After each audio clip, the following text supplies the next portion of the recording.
Priority 1 message from Starfleet coming in on secured channel.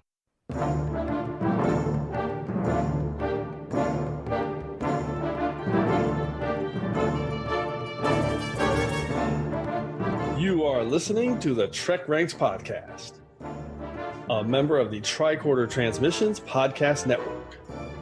This is episode 58, featuring the top 5 road trips. Welcome, Star Trek fans. I am Jim Moorhouse. I am the host of the TrekRanks podcast. And this week, we're packing up our runabout and we're powering up our impulse engines.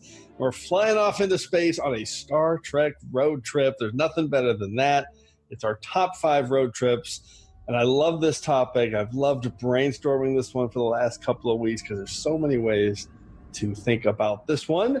And joining us for tonight's show are 2 first-time TrekRanks guests. Super excited to finally get them both on the show. Been talking for a while. So first up is Debbie Moltisanti, who we've interacted with quite a bit on Twitter. And she's one of our guests who is here because she left us an awesome voicemail message for our temporal causality loop way back in episode 17, and she did an awesome list for that episode. It was our top 5 scenes in a turbo lift, and it took us a while, but we finally got her on. Deb, are you out there? We're glad to have you on. I am, Jim. Thank you so much. I'm really excited. First podcast ever. That is amazing. We've been interacting on Twitter for quite some time, so I'm glad we finally got this done.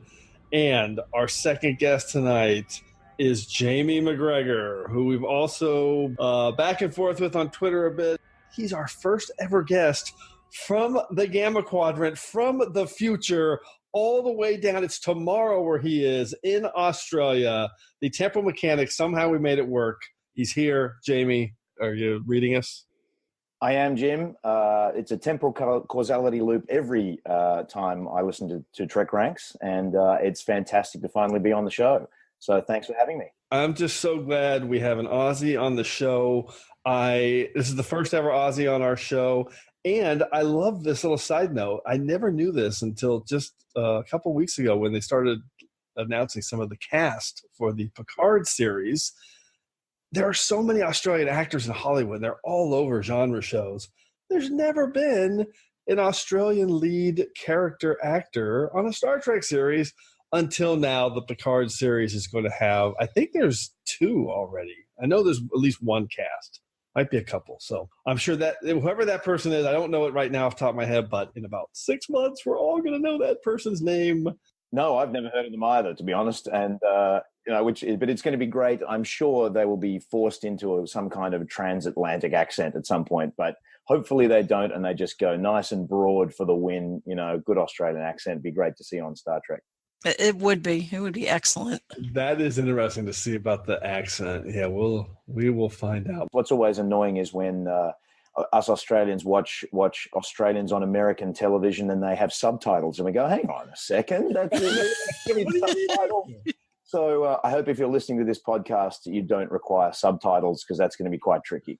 Full disclosure, my Siri is set to the Australian accent. Not going to. Oh, there you go. Also, we did have Chris Hemsworth in 2009, obviously hiding his Australian accent as Kirk's father. Okay, enough banter. Let's get into this by asking our 2 guests their quick Trek origin stories. We can find out a little bit about their background. So, Deb, tell us how you got into Trek, and have you seen it all? What's your quick story there? I've been a Star Trek fan since basically Lost in Space. So when I was a kid, I was a big fan of outer space and used to beg my dad to take me to the planetarium. We watched Lost in Space. And so then when Trek started, my dad and I would watch Star Trek TOS right from the beginning. And we both just loved it. So I have watched always. TNG came on when my son was I think I was pregnant with him. And then he's been watching TNG and Trek since he was a baby too. So we're kind of like a 3-generation family. That is great. So you just kept watching it all the way through, just like me. I did. I will say that during DS9, some real life things got in the way. And so back in those days when it was broadcasting, I couldn't catch it every single week. And sometimes you'd miss a couple weeks and then it was serialized, and I literally stopped watching because I was like, I don't know what's going on. But I have since picked it up and rewatched that whole series several times. That is interesting. So the studio executives would say, "See, we were right." I know. We were right. So, and that's the era. That's what it was. All right. Well, that is super interesting, and an old time Trekkie just like me. Absolutely. All right, Jamie. How about you, man? How long you been into Trek? How'd you get into it? Well, I think I was in my kind of late teens at the time. I was old enough to kind of start watching evening television. Then what was on TV? It was Star Trek, being treated terribly on Australian television, stuck at like 11 o'clock at night, usually in any random order. And so if you think syndication was bad, the only way you could be a Star Trek fan at that point in the kind of mid-90s was to rent VHS out from the local Blockbuster. For future reference, Blockbuster was a video store, for those of you who can't even recall back to when that was a thing. So I watched all of TNG and DS9 on VHS. And so the most exciting period of my month would be literally you would have to go to the store to see if they had released the 2-episode VHS every kind of week in order to keep up in the later seasons of DS9 and then Voyager. So that was my entry into Trek. And I kind of my interest in the show, I kind of got my family interested, and my sister turned into a massive fan, possibly even more than I am. So that was my that's my Trek story. It must have been so exciting when you were at the video store and the new tapes were there. Gosh. No. What would usually happen is the front cover was there, but the tape behind it wasn't. And you would go, damn it, there is another Trek fan within 3 kilometers of where I live, and they got here first. And that was a real pain. Even worse. All right. This is going to be a great topic. Let's jump into our TrekRanks recalibration. What are you recalibrating? Everything. It's a sweeping, a recalibration of all systems.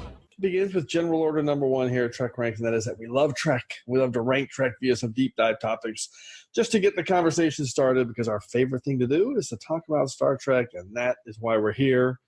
But what is that Vulcan motto? Infinite diversity. In infinite combinations. And what is diversity? But a celebration of differences.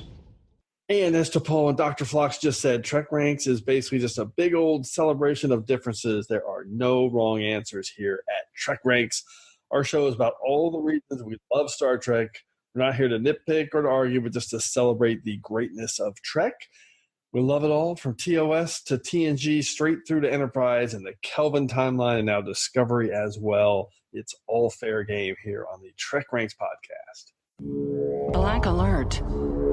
Black alert. And a quick reminder that Discovery spoilers are potentially in play today. And one more reminder that we use the term episodes as a quick shorthand phrase, but the 13 films are always eligible for selections as well. It's just easier to say episodes all the time.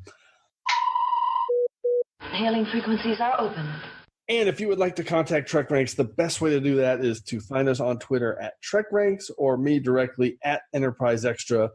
And you can also call and leave us a message with your own picks at 609-512-LLAP, at 609-512-5527. Leave us a voicemail message, and you can consider that an audition to be on the show. So, Debbie, why don't you let everyone know how they can get a hold of you out there on the Net Access interface? I guess the best way is on Twitter, and my handle is at SilverDoe25. All right. And Jamie, how about you? I'm also on Twitter at JMac_ref, JMac_REF. All right, let's get into our level 1 diagnostic. Start diving into this topic.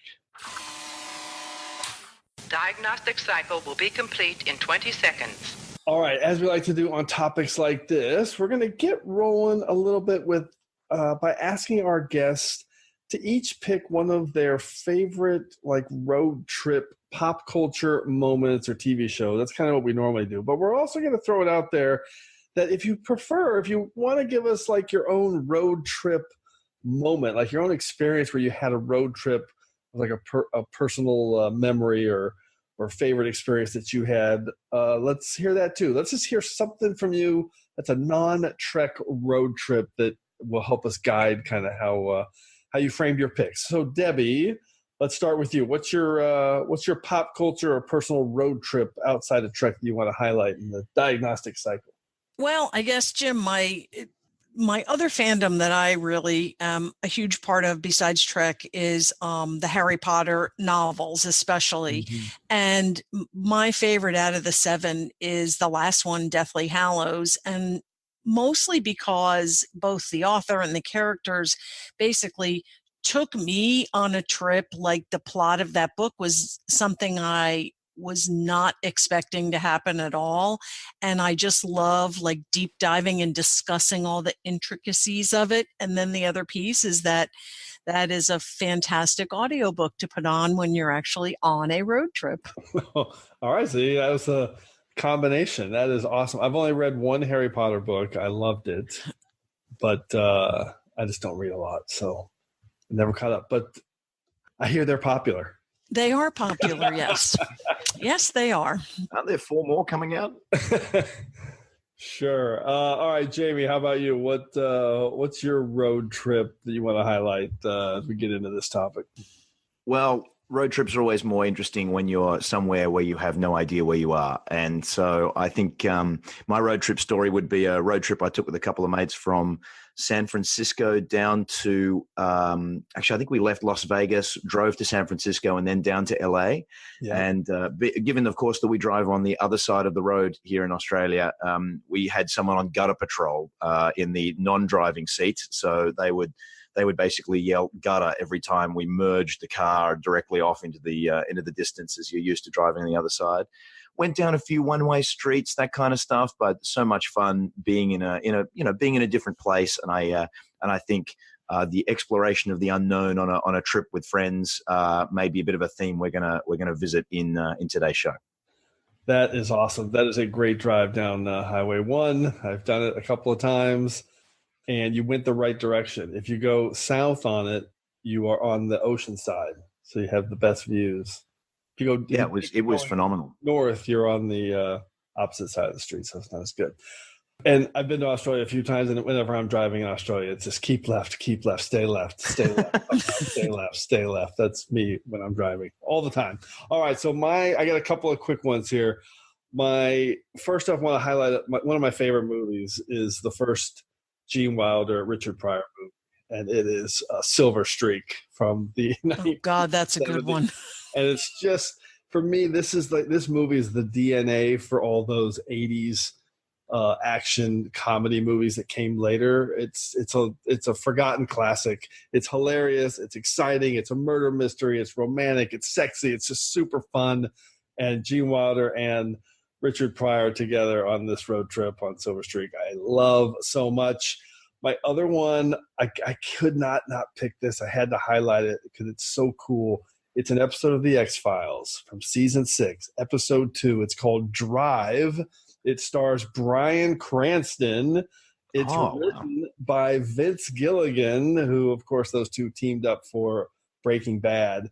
And it's one of these classic standalone X-Files, Twilight Zone type stories where he's this crazy guy who he knows he has to be driving in a car where the vibration is like 50 miles per hour or higher. Otherwise, his head's going to explode. And so he takes Mulder hostage by gunpoint, says drive, and they drive all the way to the West Coast. And it's super cool. If you haven't seen that one, go find it. By the way, it was directed by Rob Bowman, who's a well-known Star Trek TNG director as well. So, and I'll say from a personal standpoint, I've done a lot of road trips. As a kid, my family, we grew up in San Diego.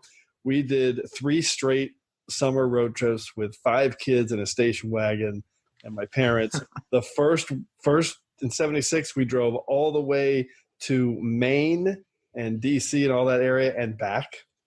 Next trip, we drove all the way to Florida and back. Next trip, you guessed it, we drove all the way to Alaska. And oh my God. So that's why I've been to 49 out of 50 states in the U.S. because my family used to drive. What's left? Well, I usually make people guess, but for our purposes of this show, we don't have time.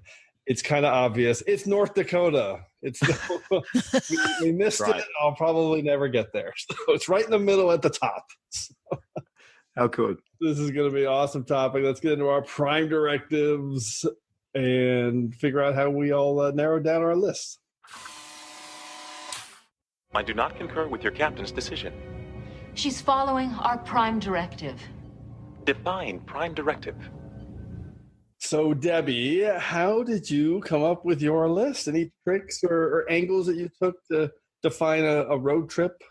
Well, Jim, when you first said the episode is about road trip, my brain went to me being on a road trip. And I even think that's what I tweeted at you, was like, how can I be watching TV when I'm driving? I'll be like Deanna Troi, Crash of the Enterprise.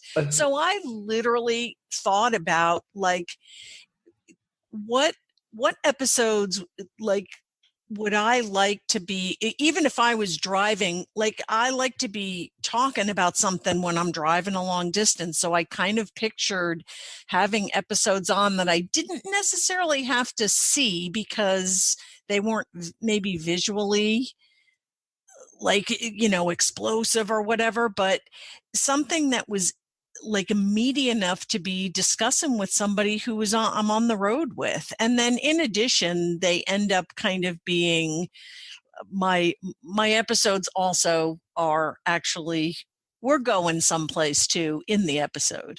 Oh my God, I love that. So you actually took it from a literal, I'm on a road trip. I'm on a road trip, and what the episode applies to me. Yep. I love it. What would we, just a nice meaty episode to like really dig in and talk about. I love when there's a big disparity in prime directives, and that will be the case with yours and my list for sure, which is fantastic because it adds to the variety of picks. So, Jamie, how about you then? Where does your prime directive land? I certainly looked for episodes where we're going somewhere. I feel if you're on a road trip, the requirement is that there has to be tunes playing at some point, but there weren't enough episodes of Trek where that happens for me to include, unfortunately. But I kind of felt like I thought a specific away mission wasn't really a road trip. I kind of tried wherever possible to be, looking at where the method of travel is either the focus or where we're kind of somewhat doing it recreationally or something along those lines. Didn't always work out. I did consider doing things very metaphorically, as in, we're taking a trip somewhere. But in the end, I think I've got a couple of those, but they're on my secondary systems. So I did feel I'm a massive DS9 fan, and I kind of felt. I feel a bit guilty because I've gone a bit DS9 heavy today, and I kind of feel that being stuck on a space station, they were always kind of going places, whereas everyone who was always kind of out already going places, it didn't kind of fit as well. So that's kind of where my prime directive's at. All right, that is fascinating. I like that word recreational. That didn't come into my thinking, but I like that because that could be a different way to look at it for how the characters are approaching their travel and the show. So yeah, Jamie, we're going to be pretty similar. And without giving it a spoiler, I usually don't have trends that pop out as drastically as my list this week did after I looked at it. But mine's DS9 heavy too. Oh, we'll see. You know what that means? We'll fire up those Defiant torpedoes. I think we'll see if the Defiant torpedoes might be in action. We will see. So I did a lot of research on this. I was like 30 deep on my list, and I basically ended up in an area where I kind of landed. I had a lot of different choices, but I basically landed on where I wanted two characters on a trip together where they, the goal is to get somewhere. And that's one of the main drivers of the plot. So I kind of narrowed my focus more than I normally do in my picks. So, all right, it's going to be interesting. We'll see what our list looked like. Let's do this, Third Roboticon. Tell us about the order of things. I am a Jem'Hadar. He is a Vorta. It is the order of things. And just a quick reminder of how we're going to go through the order of things. First, each of us will reveal our original TrekRanks 5 words and a hashtag summary to tease our pick. Then we'll reveal our road trip and the episode in which it appeared. And at the end, we will rattle off a few secondary system selections for the picks that maybe just missed our list. And as we said, if we have any duplicates tonight, which might be appropriate, you will hear the Defiant Torpedoes. Okay, Debbie, let's start with you. What's your number 5 pick for your top 5 road trip? Okay, here we go. I'm going to be outside the box here. My 5 words are great addition to Vulcan canon, hashtag not sucking up to Jim, and it's Enterprise Season 4, Episodes 7 through 9, The Forge, The Awakening, and Kirshara. Yes, I had the Forge on my secondary system. I didn't quite pick it, but that's such a total road trip. Those two. I told you, Trek fan since the beginning, and Spock has always been my favorite character. So the whole going to Vulcan and that whole, and you got to watch all 3 about just bringing Vulcans back to what they were in TOS. The mystery of it, it was dangerous, it was mysterious, it was a whole bunch of cool things, like with lots of tie-ins, like the Remember and all that type of stuff that they're taking a road trip. And it's also, once again, a super cool episode to talk about if you're watching it with somebody. Episodes. That is for sure. I love this pick. I'm so glad you picked it.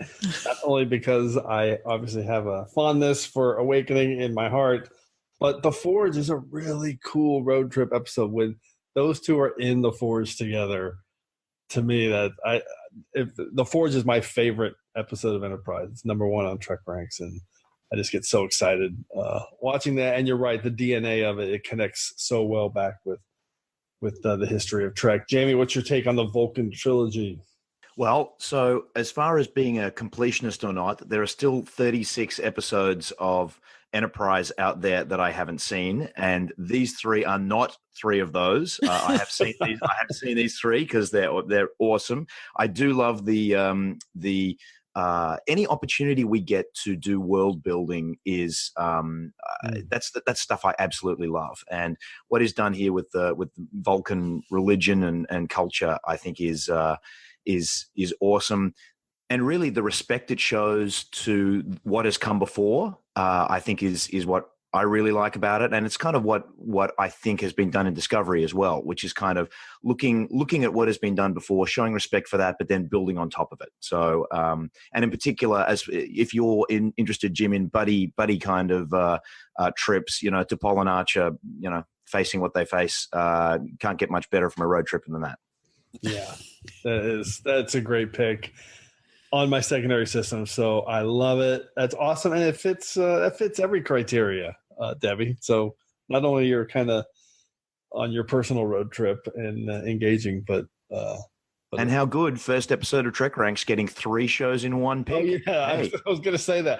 Plus you cheated right off the bat with 3 just wait. That's all I have to say. Great work, Debbie.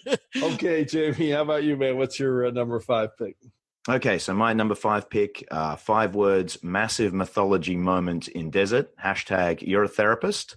This would be the search for the image in the sand, the face in the sand, shadows and symbols, the trip of Ezri, Jake, and the Ciscos to Tyree. So I love the opening to the final season of DS9. Obviously, Shadows and Symbols has which is the second part of that, has a great trip where everyone's heading off to Tyree. Ezri, this is our opportunity to get introduced to her, and the first thing we see is them all stuck on a shuttlecraft, and she's space sick.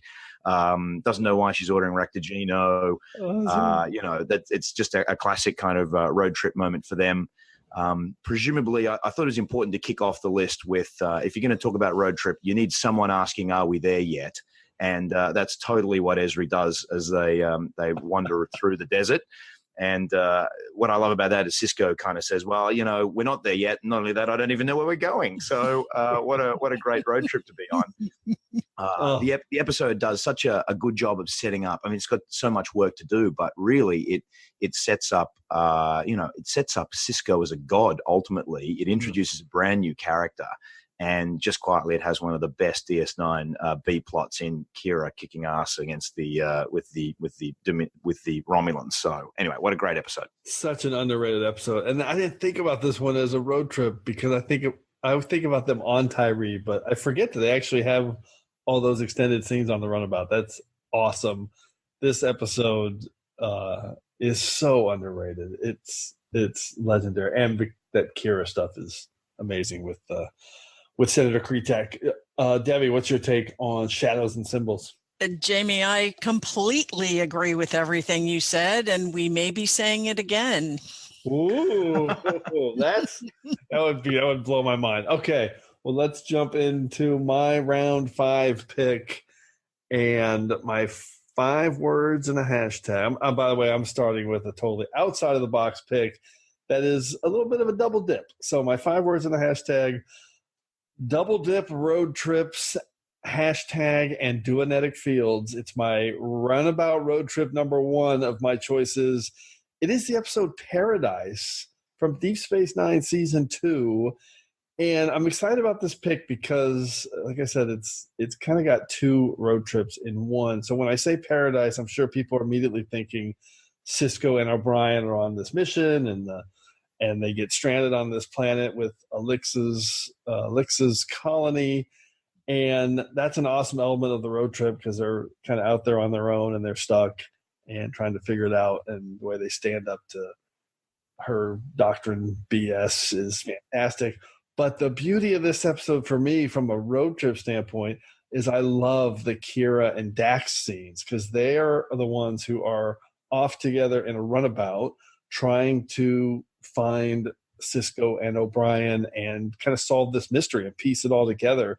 They have to figure out, they have to find the warp trail. Yeah, the warp trail of the runabout, the Rio Grande. They kind of find it, and they see that it was aimed at a sun. It kind of set off, and so they figure out where it probably came from. They have this great scene where Dax has to corral it with like a lasso, and Kira's like, what are we doing? It's at warp. We can't do it. It's just super awesome. I love every scene with Dax and Kira kind of solving this mystery and being together and then saving the day and showing up on at the planet to get Sisko and O'Brien out of there. So I just couldn't. I tried to kind of move away from this episode, but I just couldn't. I just love the fact that that it was a little bit of a twofer in one pick. So, Jamie, what's your take on Paradise from Deep Space Nine? Well, this is one of those classic, it's early DS9, but you get a sense of where Sisko's headed as a character. Like, this is one of his classic no-nonsense episodes, right? Where he's not taken any of this stuff and, he's happy to go straight back in the box. And, I'm not surprised. I kind of am surprised you picked this, Jim, with, I know how much you love, religious doctrine and dogma. So, you're one of your favorite characters. I can't wait for the next TrekRanks most odious characters, and I think you would have Alexis right up there on the top. Yeah, she's always right there. Doctor and terrible. Debbie, how about you? What do you think of Paradise? I love this episode. I mean, for me, it's so powerful. Like Sisko crawling back in the box and stuff just gets that never gets old. I never really thought about the whole Dax and Kira part of it. The B plot, it is an awesome B plot. I guess I get so wound up in the A plot, but you're right. The B plot is just as strong. Yeah, it kind of gets forgotten about. It really, when I was brainstorming, it just stood out to me. So I wanted to highlight them because everybody loves Kira and Dax. Nothing better than those two working together. All right, let's jump into round 4. Debbie, what's your number 4 pick? Number 4, my 5 words are Disco takes ultimate road trip, hashtag take me with you, and it's Discovery Season 2, Episodes 13 and 14, Such Sweet Sorrow 1 and 2. Oh, I got chills. This season finale for me was, oh my God. It was Ethan Peck was, I think, a phenomenal Spock. I could not get over how much I was literally bawling when the first time I watched it. It was so powerful. I just thought the whole relationship with Michael and everything, I just loved all of it. All the, goodbyes and just everything about it. And then this idea that, like, they are just gone on the ultimate road trip. They're in the future. I can't wait to see what happens. That's such a great, that is the absolute ultimate road trip. When you first said Discovery in your 5 words and hashtag, I was thinking, oh, wait, is this into the mirror universe? No, of course. It's into the 930 plus. 32nd century, of course. The finale of this season was staggering. I had the good fortune of, they've talked about how cinematic this season was of Trek, the ratio, the filming, the aspect ratio for the filming and the production and the Kurtzman's kind of goal to make it cinematic. I got to see Such Sweet Sorrow Part 2 on a movie screen at a oh my God in LA. Wow. It is unbelievable. Oh, I can only imagine. A movie screen. It was like it blew me away in ways that I really wasn't expecting. It's staggering. So just when I went back and did a rewatch of oh God, what was the title where they were on Talos 4? If memory serves, and like Spock was so biting with Michael, like just like all those, he was just so short and sarcastic with her, and then to turn around and see that those last moments.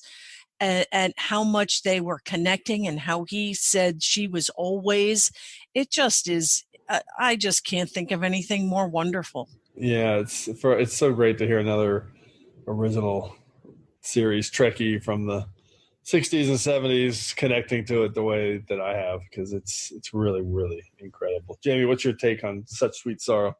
Well, there's also the road trip that Burnham takes back to set all of the signals. So, and the way the way that also works. So you've got a twofer there as well. Amazing finish, especially with the visual effects as they head off into the future, which is a bit of a callback to time travel in Trek Past. So I think we are all with bated breath, excited to see the franchise kind of freed a little bit from where it was positioned in the Trek timeline, and it's going to be fascinating to see what Discovery does once they're kind of free of all of that as well.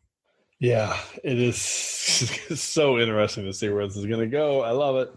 All right, Jamie, how about you? What's your number 4 pick? So my number 4 pick is Family Camping Odyssey Goes Wrong. # launch torpedoes and escape pods.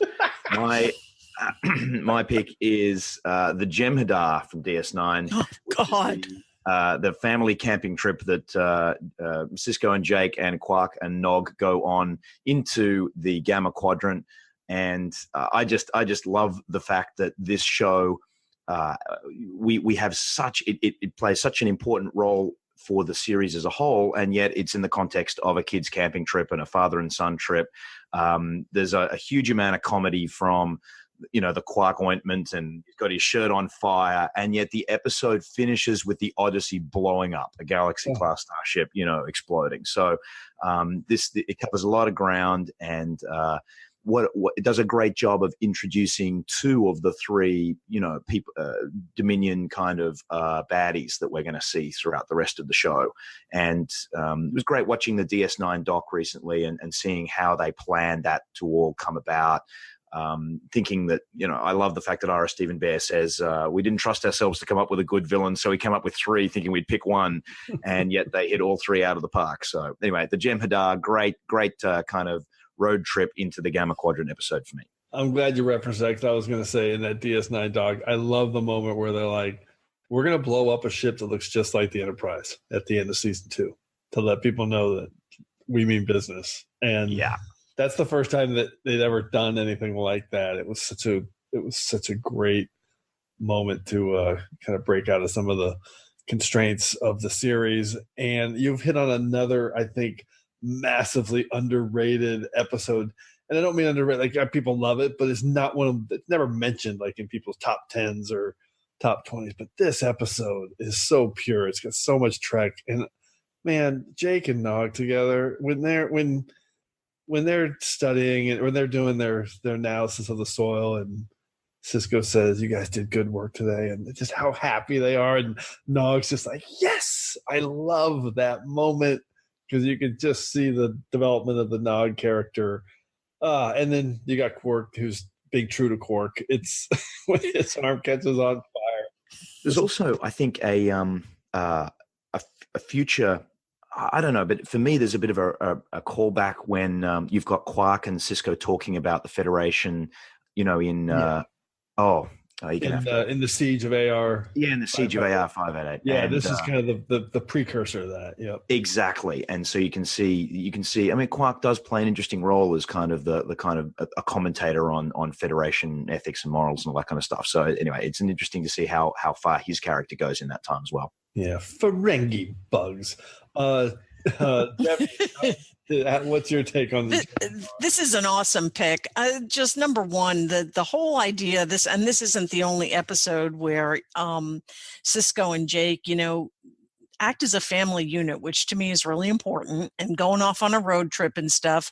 And the whole inclusion of Nog, and then of course Quark tags along, so you think it's going to be one of those lighthearted episodes, and then it just takes that turn with the Jem'Hadar, and it ends up just being gripping and awesome. Such a turn. It really was an amazing moment. I mean, I remember thinking, and that's the end of the season, you're just like, what? That's the end of the season? Oh, that was a great understated cliffhanger. So I love the Jem'Hadar. They went out with a bang. They're so good. They sure did. All right, let's close off round 4 with my number 4 pick. 5 words and a hashtag. Eddington trilogy ends with redemption. Hashtag Sisko and a lucky loony.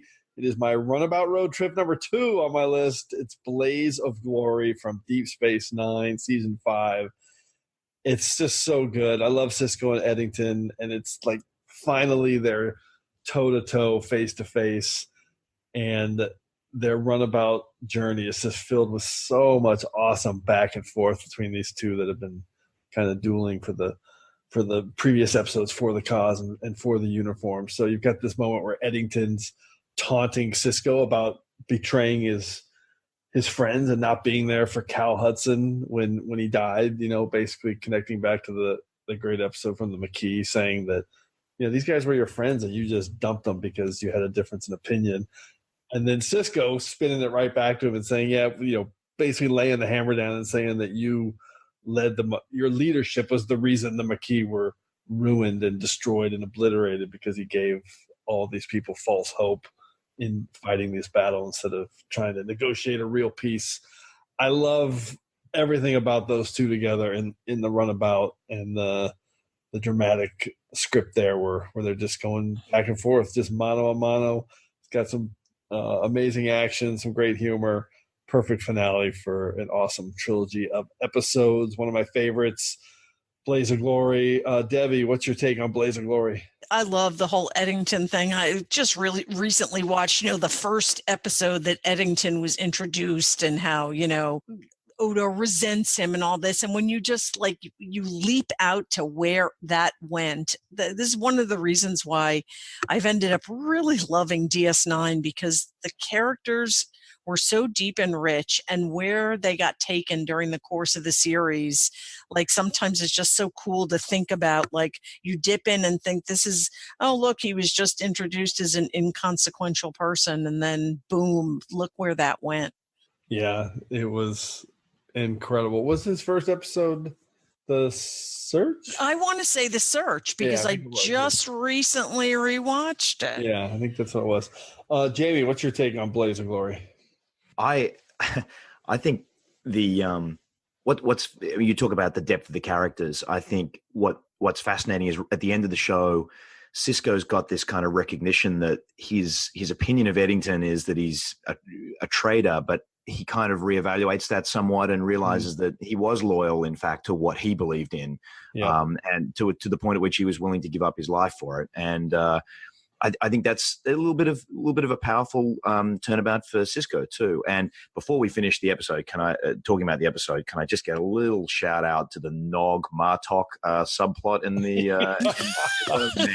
man, that is one of my favorite little bits. In a very, very big, deep, heavy mano a mano episode like this, to just have just a little bit of character development. But as we all know, what do we say? No one in Trek history had the arc that Nog had on DS9. For sure. And this is like a little key moment for him, which is when he gets respect from Martok. When he falls backwards in the chair when he's about to bust him is so good.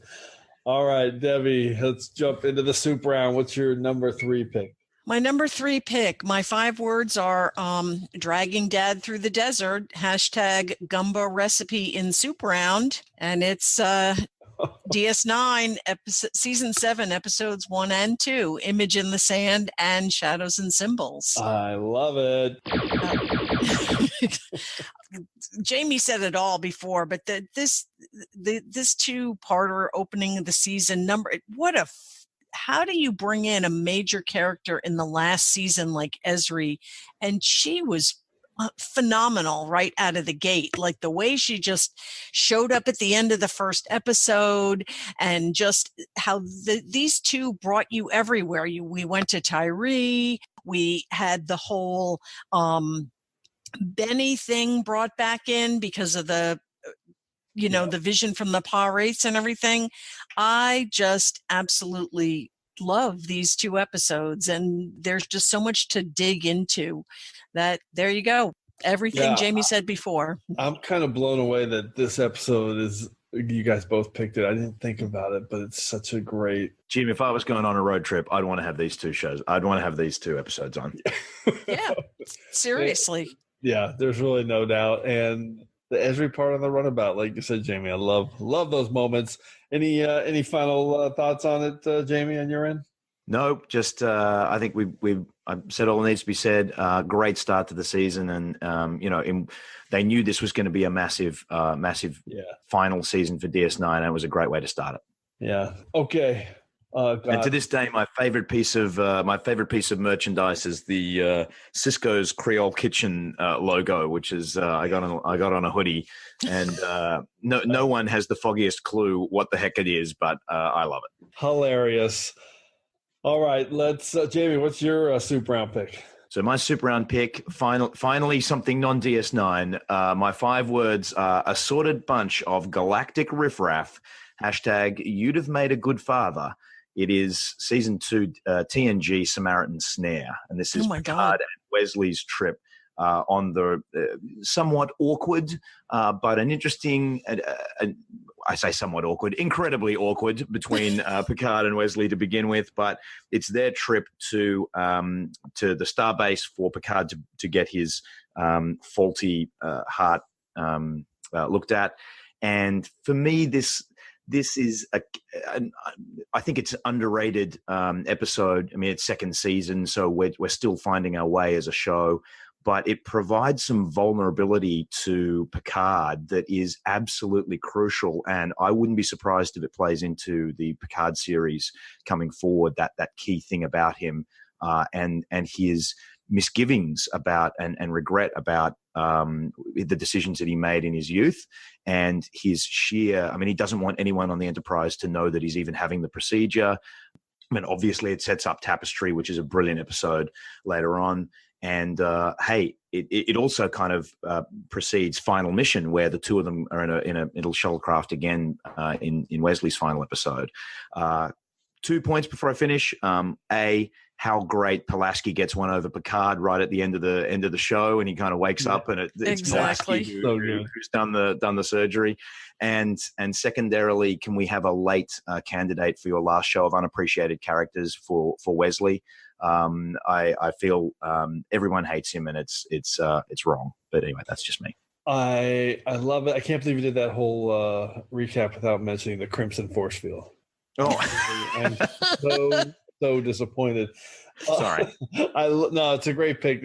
I'm glad you highlighted the Pulaski part of it, because for me, that's one of my favorite parts of the episode, where it turns out, you need Pulaski's the one that's going to save you, and when you wake up, That woman. yeah, that woman.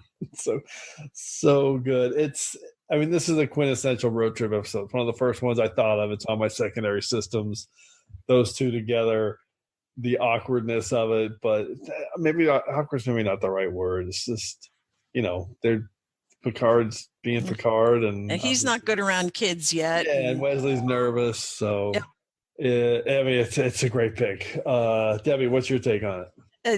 Jamie, you brought up the words, you took the words right out of my mouth, that Pulaski showing up in the red outfit at the end, like just there, she's being the one. And when I sent in last week, two on my underappreciated list were both Wesley and Pulaski. So nice. I love season 2. I love Catherine Pulaski. Don't get me wrong, I love Beverly Crusher, but I loved Pulaski. I always thought she got the short end of the stick because she mispronounced Ada's name, So, and her showing up at the end was phenomenal.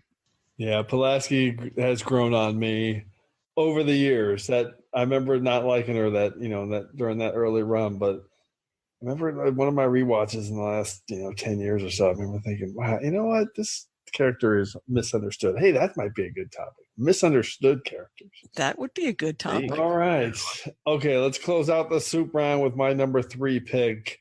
My 5 words and a hashtag. It's Runabout Road Trip number 3 of my picks already. Freak, failure, fraud, fascist. Hashtag. It's Odo and Quark buddy picture time from the episode The Ascent in Deep Space Nine. And again, I don't know if somebody else will pick this or not. For me, this is glad you did. The first episode that popped into my head when this topic came up. I just said Samaritan Snare's quintessential road trip. It is for TNG, and this is quintessential road trip for Deep Space Nine. And I kind of laugh at this episode because it's admittedly the setup for this episode is so flimsy. It's clearly like someone in the writer's room was like, let's get Odo and Quark together on an adventure, like on a runabout where it's just the two of them, and there's some drama. And there's no doubt in my mind that's how this started. And they crash on a planet, and they have to get work together, get to the top, and argue and bicker. And it's amazing location shoot, and I love the Orion Syndicate stuff with Quark and the bomb and Odo's lip smacking when Quark's annoyed at him. So it's just a great, fun, entertaining episode. Jamie, what's your take on The Ascent? Can we save some time here? Because my very next pick in round 2 is The Ascent. So, there we go. My 5 words were best frenemy show we get, and the hashtag wet skin glistening in the moonlight, which of course comes from the horrendous novel that Odo is reading. So yeah, I of course, this is one of the classics, as you say, the two bickering. And but what's awesome for me is, in terms of the longer development for the characters, this is one where Quark gets one over Odo. Like, Quark saves Odo's life here, and yeah. In the long run of their relationship, usually with Odo being the good character and Quark being the morally questionable character, that doesn't always happen. But here, this gets to be shifted. And the other thing to say about it is that it's the writers doing a great job of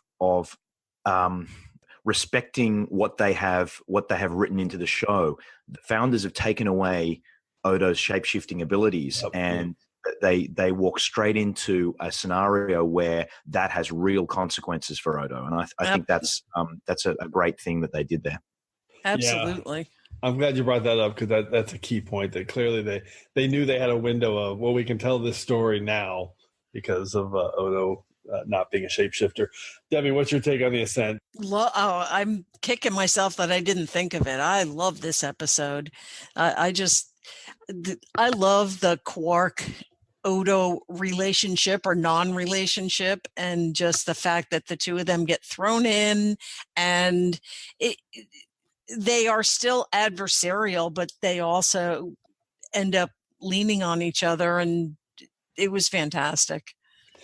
Yeah, and it's just so funny. They're back and forth. It's biting and mean and hilarious. Especially when I love when Quark says he's bringing him along. So there's emergency rations. Yeah, so he can eat them. It's so good. All right, we've started round 2 now because we know Jamie's pick. So Debbie, how about you? What's your round 2 pick? All right, let's see. My round 2 pick, my 5 words are Doctor starts his road trip, #Godforsaken Paradox, and it's Voyager Season 3, Episodes 8 and 9, Future's End 1 and 2. Yes, they're all more than one episode, Jim. I love this episode. Is there a competition for who can cram the most Trek into 5 picks? Well, Debbie's about to win it. So, Debbie, this pick is fantastic. I love this episode. My son and I, if I had a nickel for every time we quote Janeway saying the past is the future is the past, it all gives me a headache. I love everything about this episode. I think it's so cool the way that Chrono works, to me, just like so paralleled Microsoft and everything. And then just how, nice and awkward back in the 90s, so a little bit reminiscent of the voyage home, but at the same time, like Rain Robinson, just there was just everything awesome about this episode. And then the whole piece that the Doctor gets his mobile emitter, and that changes the course of his character for the rest of the show. It sure does. And you are a freakosaurus, Debbie, for picking this. I Footloose and fancy free, Jim. So, I mean, this is top 10 Voyager episode at TrekRanks, and I love this kind of the road trip aspect of the time travel on this. So it's just there's so much to say about this episode. It's got so many fun elements and so many cool fish out of water moments with Paris and Tuvok and eating burritos. It's Voyager doing Star Trek 4, really, isn't it? Absolutely. Exactly. Yeah. Oh, absolutely. Yep, for sure it is. Jamie, what's your take on Future's End? Great pair of episodes. Recently kind of became a little bit more relevant, didn't it? Where there was a lot of discussion with Discovery and the notion that technology from the future had actually informed the past. And people were kind of drawing this great parallel between what was in Discovery and this little known to most of the world, episode out of in the Voyager canon. Can we also pay tribute to the guest cast? I mean, how else are you going to get Sarah Silverman into Trek? I think it would be a good question. And Ed Begley Jr. is awesome. So, it's a great cast for a two-parter. Trek's got a great history of these two-parters with Past Tense, now Future's End, and great episode. Yeah, great shout out to Sarah Silverman, who I was already a fan of her stand-up. She had just been starting when this episode aired. And I was thinking, wait, what is she an actress too? Is she? Because she's her. Well, not really, but her stand-up persona is so different. But you know what? She's really good in it. I will defend her. I think she does I think she does a great job in this. Agent Tuvok, what's up? Breakfast is up. Have you made any progress? I think so. Chili burritos, foot-long hot dogs, and Goliath gulps. This is not a breakfast. This is an afternoon at Dodger Stadium. And that is a non sequitur. Would you please hand me a burrito? Everything you guys do is just a little bit off.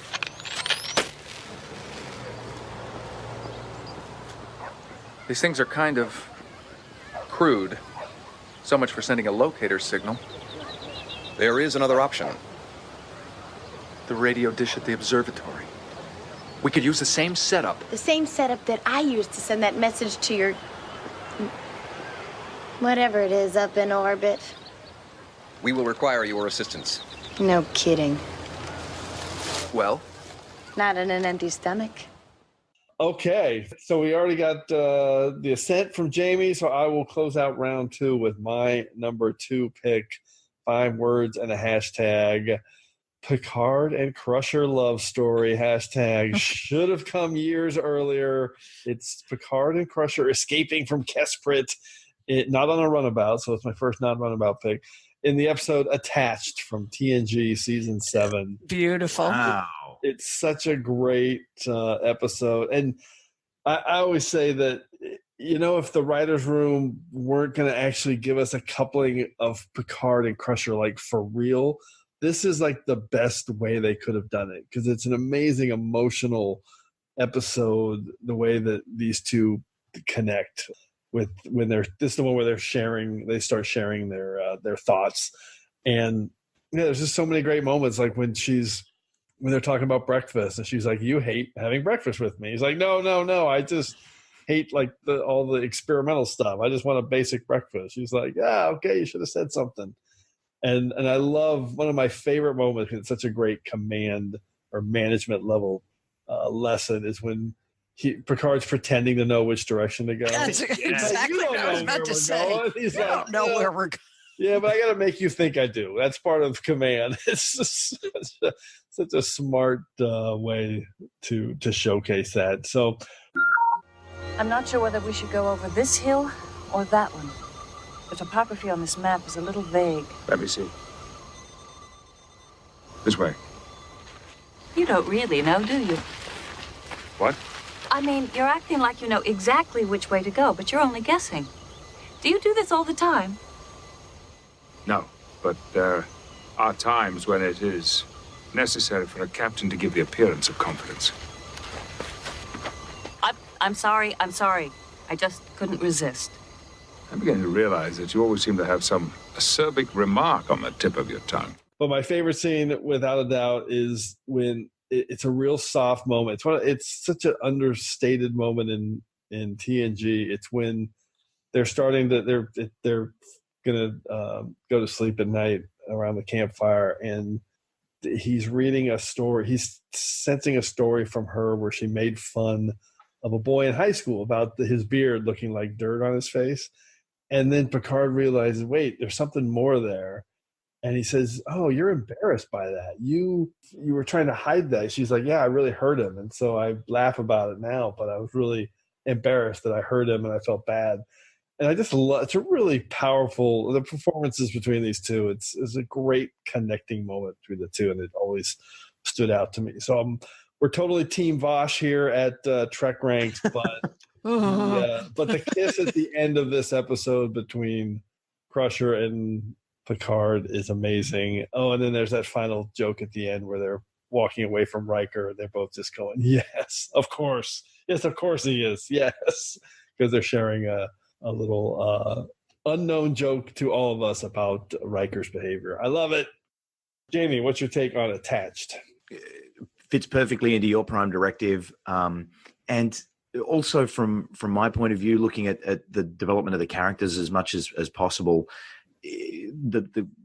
what I was talking about earlier in Samaritan Snare, Picard, famously reserved, private, and what could be a greater invasion of that reserved, private way that he holds himself and lives his life than someone knowing his thoughts. And especially toward the end where he realizes that she knows that he had feelings for her even while she was married to Jack Crusher. Yeah, it's such a powerful moment. It's a bit of fan service coming in season 7. Hey, we got to get these two together because and what a great way to do it. And there's nothing better than fan service when it's done great, right? Totally agree. Fan service is not a negative normally, at least in my book. And this was a home run in terms of being able to connect them and have them share this.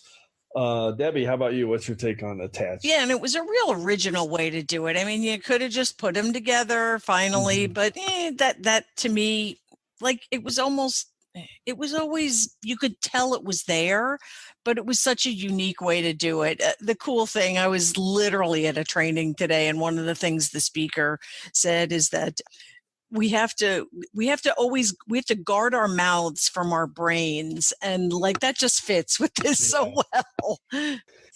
So true. And there's also that moment where he's like painstakingly trying to like test every bar in the jail when they're in the jail, and she's just kind of rolling her eyes like, what are you doing? And they can sense it.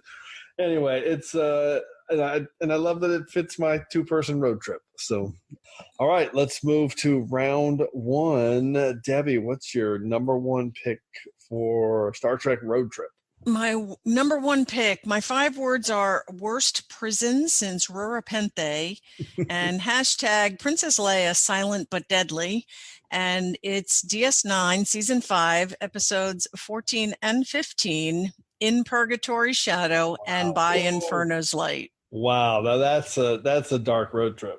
That is a dark road trip, but I love these 2 episodes. I don't know what. I think I just love all the twists and turns.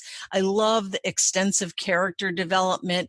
The reveal of Bashir has been there, and there's a changeling. Yeah. The whole deal with Worf and the Jem'Hadar commander and that whole fighting bit, Garrick and his, extreme claustrophobia, the whole reveal with An Abrantane. Yeah. Like there is so much to like dig into in this episode. And then the Jem'Hadar at the end, like conceding and they beam up at the last second.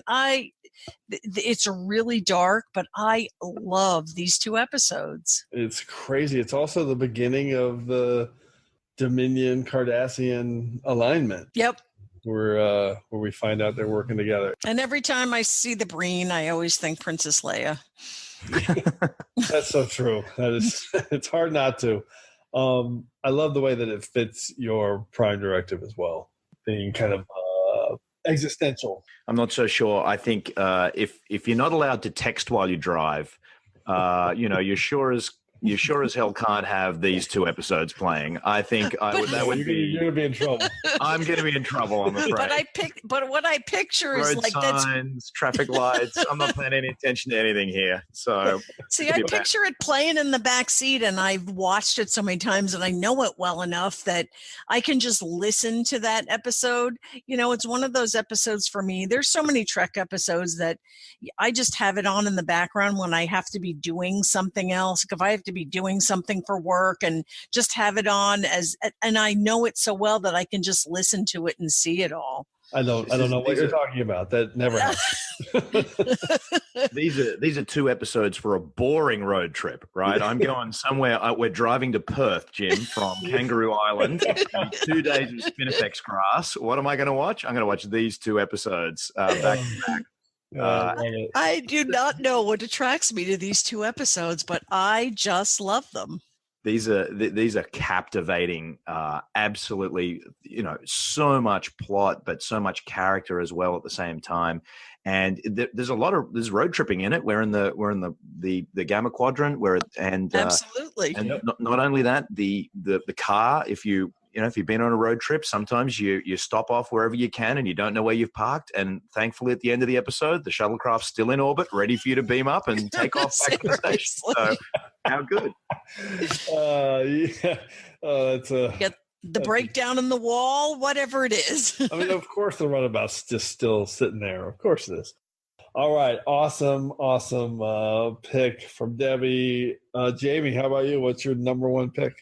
Okay, so my number 1 pick, I don't think it's going to surprise anyone. 5 words, Cisco, goatee for the win, hashtag father and son time, explorers. Yes! The ultimate road trip episode, and what a great episode. I mean, so good. I think Sirach Lofton doesn't actually get as much credit. I think possibly because he didn't go on to a massive, huge career in acting.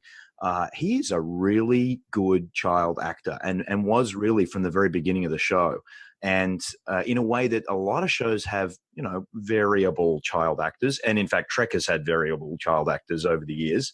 But Sirach Lofton's just he really is believable. emotional. The relationship that those two have jumps off the screen. And, not to mention the DS9 doc again too much, but you can see how much that relationship means to Avery Brooks and how much it is the guiding force behind all 7 seasons of DS9. This was the story he wanted to tell about a father raising his son in the future. And, it's hard not to think about it and get emotional, quite frankly. And it also provides some other, great moments. The chagrin of Ducat at the end of the episode, the first, mention that Cassidy Yates might be in the future. And I'll just finish by saying, as always, if I'm going to pick an episode on TrekRanks, it better have a good B plot. And Miles and Julian getting smashed and talking about how much, they hated each other when they first met. But now they kind of love each other, but can't really say it. How good, I don't not hate you anymore. Yeah. This pick. So this was one of my toughest cuts for sure. I really wanted to pick it. I love it. It's a perfect episode.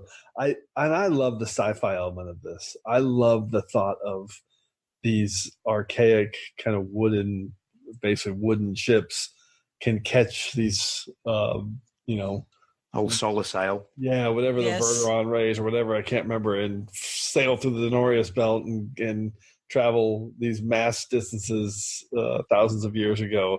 Love that. I think that's just a really brilliant sci-fi conceit. And the character part of this, it's a perfect episode. It's so understated, so underrated. It's a beautiful father-son story. And it's just fantastic. And it's a marker for the show. I think it's the first episode we get the goatee. It is. And this is the beginning of, the show growing the goatee, gets the shaver out in a few more episodes, and we get bald, and now we mean business. Yeah, and I've always thought of it too as one of the starting points and the tipping points for Sisko and his affinity for Bajor. Yes, where he starts becoming like more comfortable with being definitely. When he's built, like, I just want to build this thing on my own, like they did back in the past. It's just cool. It's just a cool idea, cool pacing. It's a fantastic episode. I love it. Debbie, any other thoughts on Explorers? No, just once again, like Jamie's right about the whole father-son relationship. It's one of the best family relationships in Trek, and Serac and Avery Brooks are great, and absolutely right. Serac was a fantastic child actor. They were so believable. For sure. Yeah, there's no doubt. Okay, well, let's jump into my number one pick to close us out. And it's another Runabout road trip, and it's another DS9 episode. It's crazy. This is very interesting that DS9 kind of led the way here for all of us with the numbers. We'll talk about that in a minute. But my 5 words and a hashtag: Ducat's psyche analyzed by Kira. Hashtag the search for the Ravenok. And it is from Deep Space Nine Season 4. It's the episode Indiscretion. And I love this episode. It's one of my most rewatchable episodes. I just find it to be super engaging. And it's one of the first episodes I thought of when the topic came up. I kind of never moved away from it. It's really high for me at TrekRank. It's number 31, which I think people are usually surprised by. And if you're not aware, this is the episode where Kira and Ducat are in a runabout on a road trip looking for a Bajoran, a Cardassian ship that was moving some Bajoran prisoners, and they both have different reasons for wanting to track it down. It's the introduction of Tora Zial, who is, of course, Ducat's daughter, and the back and forth between these two characters through the whole episode is just, it's really, again, this is another good tipping point episode for their relationship, because there's a point with this and then kind of the sequel, Return to Grace, where there's a little bit of a softening of Ducat in these episodes, and then it swings back. And then, swings back the other way. So, and, Ducat's literally, he's going to kill Zial if she's alive. And you don't really know how that's going to play out at the end. And bonus, it has the actor Roy Brocksmith in it, who I love. He plays the Bajoran Razka Karn. And he was the Zach Dorn in Peak Performance, which is one of my all-time. I love that. Episodes. And bonus number 2, it's a big step.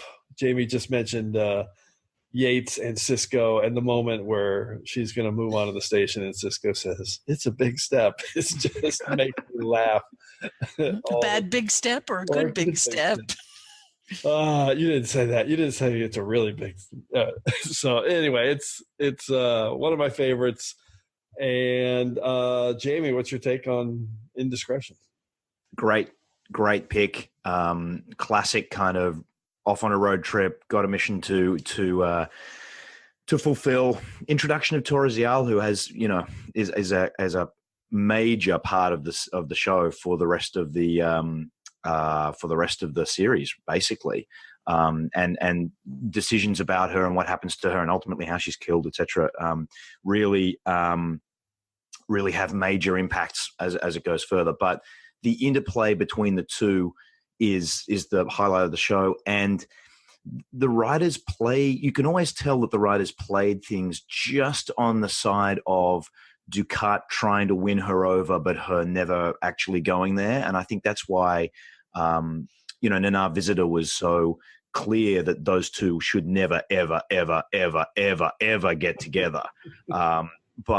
But it doesn't stop him from trying, and she finds herself in key moments, and also throughout the series, really, just finding herself warming to him a little bit and hating herself for it. And I think there was a little bit of that in this as well, which is what makes it so awesome. Yeah, it's really rewatchable. Absolutely. Ditto. The whole, this is one of those ones where Ducat's drawing Kira in a little bit, but it's really cool because I love how their relationship ebbs and flows. And this is one of those ones where she's coming in a little bit, but ends up being back out ultimately, as we know. And I love Zial. Yeah, a little bit of Princess Leia in this episode too, eh? Two Princess Leia sightings in one episode of TrekRanks. More Breen in this episode, fantastic. All right, well, let's jump into some secondary systems picks. So, Debbie, what just missed your list? Well, I had another 1 and 2. I had Scorpion 1 and 2 from Voyager. I love that little scorpion tail. I love the whole going into the realm and the whole thing with Species 8472. A little road trip into fluidic space. Yeah, just why not? And that just the whole, I kind of love that whole, especially the one scene where the 15 Borg ships are coming at them and they think they're toast, and then they just keep right on going. Then I actually had a couple Singleton episodes, actually, Jim. No. Believe it or not. A favorite of mine is Trials and Tribulations. I love that episode is just the reach back into TOS, the Dax and Spock both giving the exact same count of how many tribbles are in the bin. Yes. I just love that road trip. And one of my other favorite road trips is Little Green Men. Obviously, yes. I love time travel.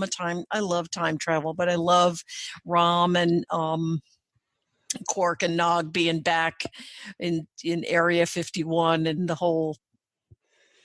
Yeah, that was on my secondary systems too, and that's a road trip both through time and space, and an actual road trip in their Ferengi shuttle. Jamie, how about you? What's on your secondary systems?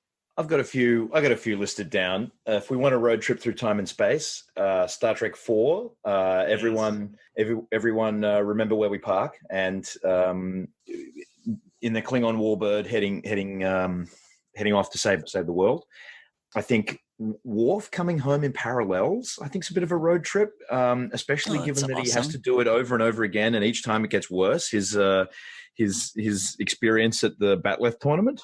A couple of other ones would be Alice from Voyager Season 6, where someone has lured you into the car with the promise of something not mentionable on this show, and you find yourself all of a sudden heading in a direction that perhaps you don't want to go on. So I think that's fairly low down on TrekRanks, that particular episode, Jim. So we better not speak too much about Alice. Yeah, we'll let that one go for now. We'll let Alice that one go. Creeps me out. If we want another one that I thought I had to mention, but bit awkward. If you want the world's most awkward road trip, it would be O'Brien and Kira in Looking for Parmark in all the wrong places. Oh when they God, go I love that trip. episode. And they realize something's happening here, and their trip to Bajor, I think, gets cut short. So yeah, that's a creepy one too. Yeah, but that's a creepy one. Yeah. So that's why I didn't make my list. Yeah. I'll finish with a couple of. Here's one from the animated series, the Ambergris Element, when Kirk and Spock are in an aqua shuttle together, and they head off and they become water breathers and all that kind of stuff. I'm fascinated to see what you're going to do when we launch all the new animated series, because I know you don't really count. I know. TrekRanks is going to have to get with animation soon, right? Because we got a whole new lot of Trek coming down the pipeline. So it's so funny you say that, because I've been thinking about. I need to. Yeah, we'll address it. Animated series. It's my one holdout that I will. No wrong answers on TrekRanks. Absolutely. There's no wrong answer. And so I'll finish with two very metaphorical road trips. So the road trip of Bashir and O'Brien into Sloane's mind in extreme measures. Yes, that's a great thing. Yeah. And if you're going to go on a road trip, how can you do any better than ending up in Las Vegas? So I'm going to finish with Bada Bing, Bada Bang, a road trip to the casino, and nothing better than the road trip to Las Vegas. So what a great episode. And that's basically, metaphorically speaking, what the show did, went on a quick road trip before the end of the series. So many metaphysical ways and different ways to look at road trips. I love this. So many different angles. All right, I'll just rattle off a few more. My toughest cut was I had Explorers, but I also had from the Circle trilogy, The Siege. I mentioned Kira and Dax were one of my picks in Paradise. But I also love Kira and Dax in The Siege when they're on this mission together to get the evidence to prove the Circle with the Palucus on that world where they have to get the old two-person fighter working, and they're fighting the Bajorans, and they're gonna head to the Vedic Assembly and take down the provisional government. I love it. And those things made out of pipe cleaners come and attack them. Yes. Hey, I love those Palucus. I almost picked that. And then another one, The Sound of Her Voice. The whole crew on a road trip in support of Captain Cusack, I think it was. All right, a couple more. The Armageddon Game, a good two-person road trip with O'Brien and Bashir. Carpenter Street is a time travel road trip with T'Pol and Archer. And my non-two-person list, I had Good Shepherd from Voyager, The Raven. I love that episode actually that was a two-person, but I love The Raven where Seven and Tuvok are in a runabout or in a shuttle together and trying to resolve her mystery. I had the Jem'Hadar, one of your picks, Return to Grace. Empok Nor is a great road trip. The Voyage Home, which you mentioned, and TOS, our only TOS mention at this point, other than the film, The Voyage Home, the Galileo 7, the ultimate road trip. Oh God, yeah. Yes. And my I would have picked that, but I went with that two-person Prime Directive. And one special shout out, we can't do a road trip episode without mentioning The Road to Kalhaya from You Are Cordially Invited, the Klingon Bachelor. Road to Kalhaya. I love it. All right. So many great road trip moments in Trek history. I love this topic, but now it's time to wind this episode down and jump into our regeneration cycle. Computer, activate regeneration cycle. Alcoves beta and gamma. Okay, let's recap our picks first with Debbie and her top 5 road trips. Debbie? My top 5, which is way more, my complete cheaters list. At 5, I had Enterprise Season 4, Episodes 7 through 9, The Forge, Awakening, and Kishara.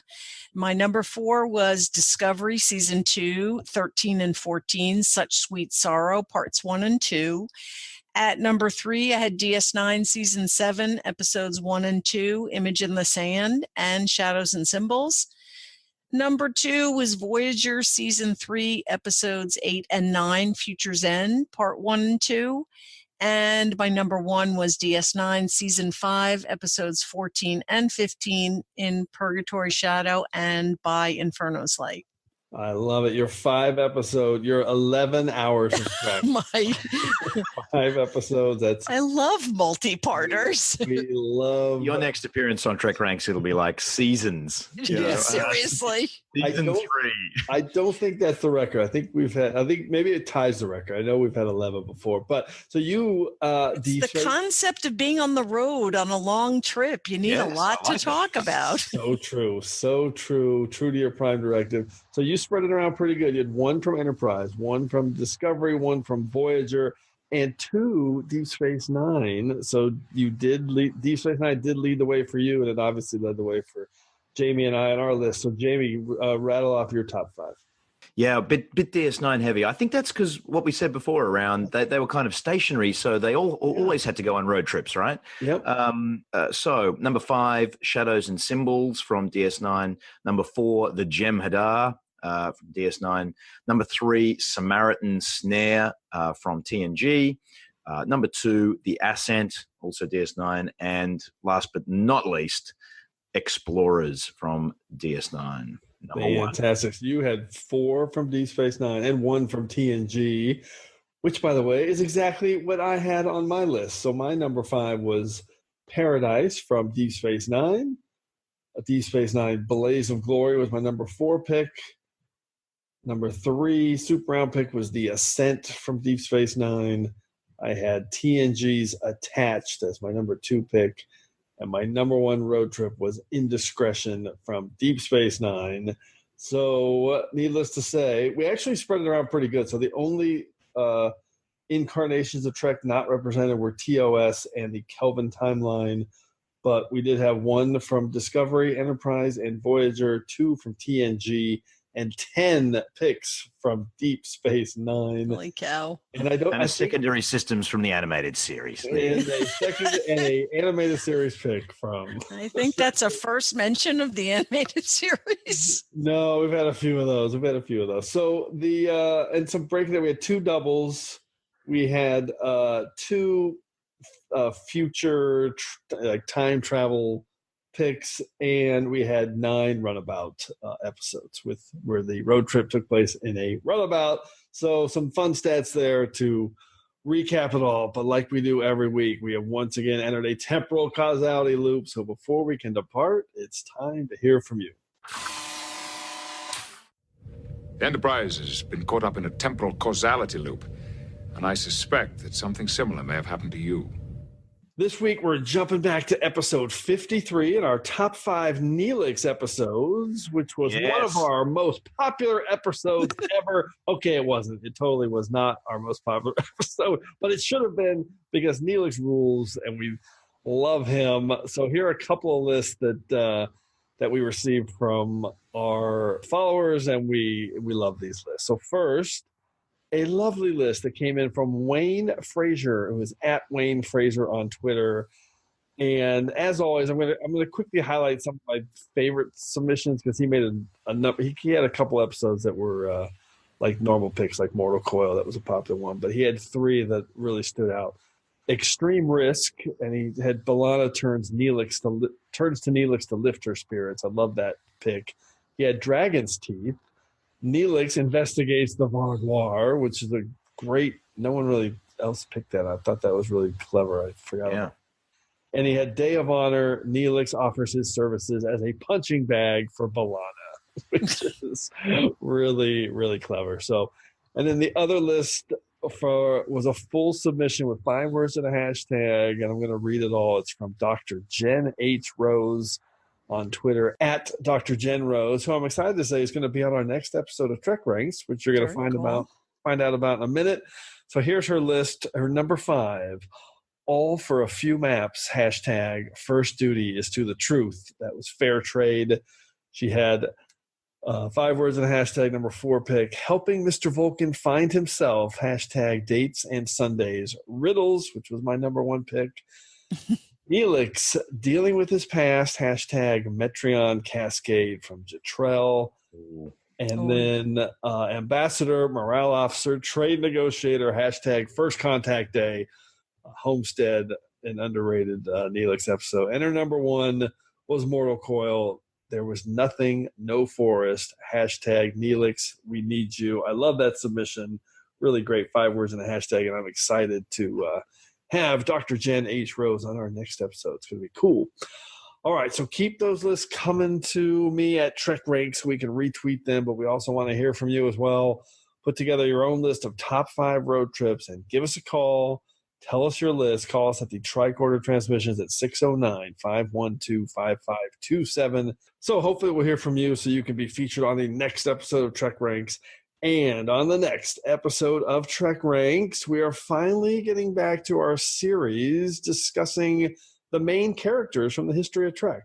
So back in episode 23, we did our top 5 series engineers, and now we're going to do our top 5 series doctors. So the next episode of TrekRanks is literally our top 5 doctors. And for that show, we structured it a little bit differently, where we go through 6 rounds discussing each doctor. We pick one episode or element that we love about that doctor, and then at the end of the show, we quickly rank them. Wow. And we love them all. So just because you're number 6 doesn't mean we love you, or number 5.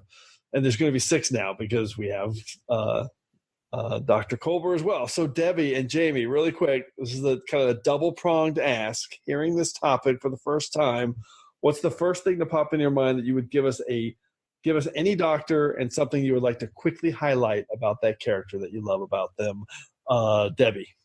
Yikes. I actually was going to go to McCoy's portrayal in the Kelvin timeline, but I'll stick with the 6. I'm actually going to go with Culber, and I'm going back to the season finale. When he showed up there when Stamets was mortally wounded and just told him how he's going to pull him through and he's going to take care of him. It was emotionally powerful. I love Culber. I love that he's back. That was a great closure to their kind of 2-season arc. To closure to where we are now, of course, not the end. I love that pick. And yeah, your Carl Urban shout out. We label this episode as series doctors, but I also throw in there, hey, if you want to give some love to the Kelvin timeline, feel free, because we love those actors and that moment in Beyond when Spock has got the thing sticking out of him, and so good. Yeah, that whole scene is just perfection. All right, Jamie, how about you? Any quick thoughts on a doctor? Best episodes for the doctors? Come on, Jim. Like, I mean, is this show going to be 8 hours? How long is this show going to be? It's going to be a long one. How about I go somewhere surprising? For me, that would be to Enterprise. I know there's 36 episodes that are out there that I haven't seen. I have a feeling they're the bottom 36 ranked on TrekRanks. I suspect. I kind of skipped around what I read was good, but Dear Doctor for Phlox, like that's a great episode for me. The letter kind of device that frames the show, and also it's one of the first big Prime Directive dilemmas, right? With it that Archer kind of faces. So I think that's a really good Phlox episode. So that's one that immediately just jumped to my mind. Yeah, it's going to be a tough episode for sure, and it's going to be an hour of fun talking about all the things we love about each doctor. But it's rough at the end because then you got to rank them. So but fun. It's tough, but it's fun. All right, so before we wrap it up here, just a huge thanks to Debbie Moltisanti and Jamie McGregor, 2 first-time guests here on the show, both of whom killed it. That was a great conversation. Any final Trek thoughts from you guys before we depart, Debbie? Just, Jim, thanks so much. This has been so much fun. I could do this all night. It was really a great time. It's so much fun just talking Trek. Absolutely. Jamie, how about you, man? Thanks for having me on. It's been I'm notching up the number of Tricorder Transmissions podcasts I've been on, and this is the big get, right, Jim? TrekRanks is the big get. So I'm delighted, and look forward to, hopefully, if you're going to be at STLV, I'm going to be there this year. So hopefully look forward to catching up in person. All right, we'll be able to meet this year at STLV because I will for sure be there. Sad. Yeah. Oh, sorry. Someday, Debbie, come on, you can get there. Someday. It falls right when my teachers come back to school. So yeah, it's perfect time for me. So, All right. Well, thanks again, everyone, for engaging with us here on episode 58 of the TrekRanks podcast. As always, I want to close by saying I'm looking forward to standing with you again here in this place where I belong. Vessel approaching from the planet's surface, bearing 173, Mark 281. Commander! Evasive maneuvers! Fire phasers! Launch torpedoes! And escape pods!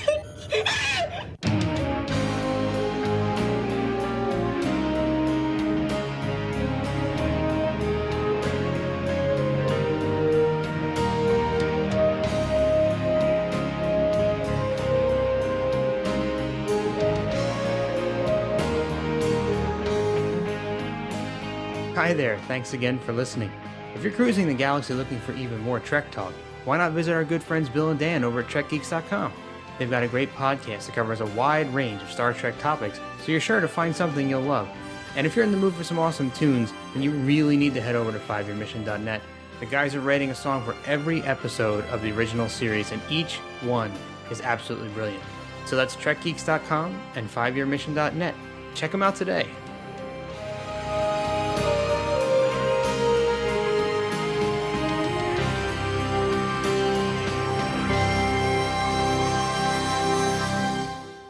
Take this. I'll go around, try to draw their fire. You should be able to catch them off guard when they come after me. I can barely see 2 meters in front of me. How will I know what I'm aiming at? I'll be the one holding the pipe. Attacking 2 Jem'Hadar soldiers with a pipe. That's a brilliant plan. It could be worse. I know, it could be me holding the pipe. Exactly.